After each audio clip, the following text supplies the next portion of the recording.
First of all, what's your name? That's Gary Horner, the Northern Ireland branch of the British Driving Society. Right, and what are you doing here today? We're just out for the day's outings to drive around the museum. Right. So we are. And how many members would you have? I'm sure there would be maybe 30 members in the club, or maybe more. See, yes. It's based all over England as well as Northern Ireland. And you go to various events, do you? Various events. There's another big event now next week in Donaghadee. Your name's? John Carnduff. And what are you doing here today? I'm here today to drive a warm blood mare, 4-year-old warm blood mare. That dog cart there, 4-wheel dog cart, was built in the 1800s, and she went to meet the Queen in 1977 at Balmoral Castle, which was a Jubilee. Yes. You understand? Yes, yes. And it belonged to a lady. She was an Irish lady then living in England called Mrs. Scott. Her husband was on the Royal Irish Rifles way back then, but they're all dead now. So I was able to buy this off a man down in Portsmouth. Brought it home, and then it was black and yellow. Yes. And I brought it home, and Mr. Eugene Larkin of the Mayor's done it up for me in those colours. And our initials is on the back of it. Those are the original colours? Yes. Those are original. And I tell you, people doesn't appreciate it. Yes. But that's the year it was built in. Would that be 1826. Would that be one of the oldest carts here? Well, I would say one of the oldest. Yes. Lovely old vehicle. If you look round the parts of that vehicle now, the ironwork and all, yes, you'll see the workmanship of men. Yes. Years ago. Yes.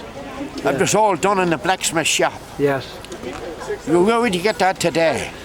No welding or anything they got about her. You know what I mean? Yeah, so all hammered together. All hammered over the anvil and made the shape for that. And it's turntable on her second to none and below the turntable. All right, right. You know what I mean? Yeah. It's a very old original. Yes, yes. The only thing was done was paintwork. Yes. And upholstery. Yes. That's all.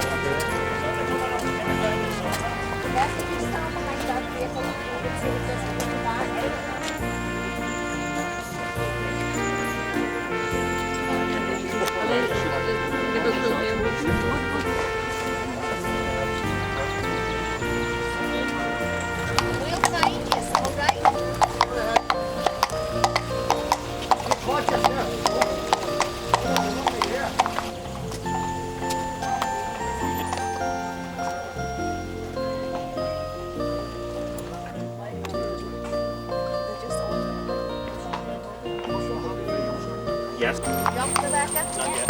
Right, we're up. Not yet. All right, love. Okay.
Randall Gill.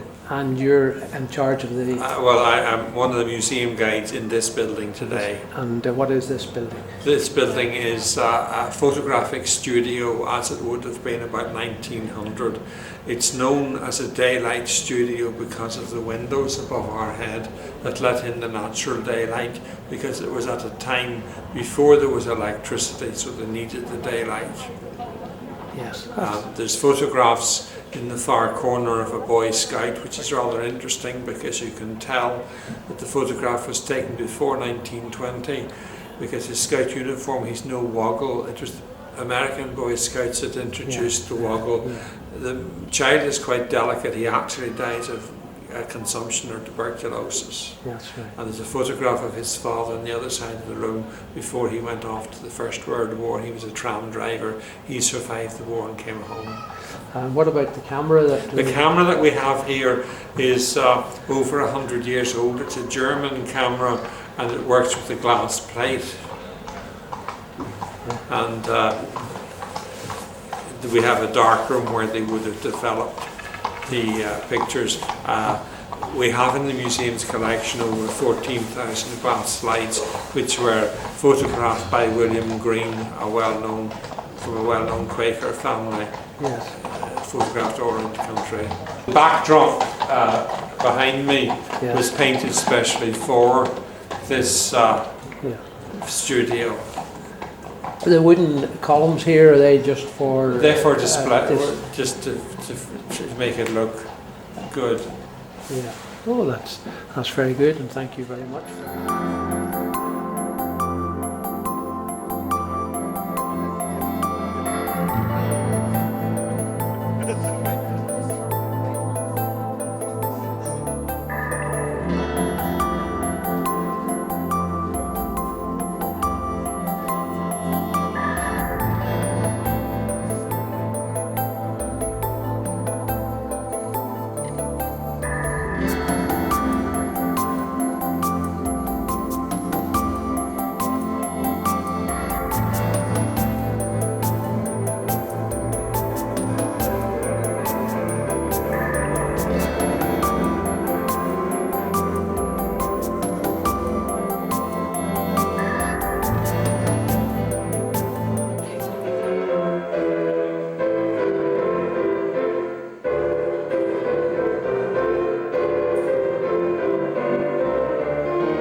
Silent green world where everything was at peace and at calm. That's what it seemed to me anyway. Peaceful, calm place to be.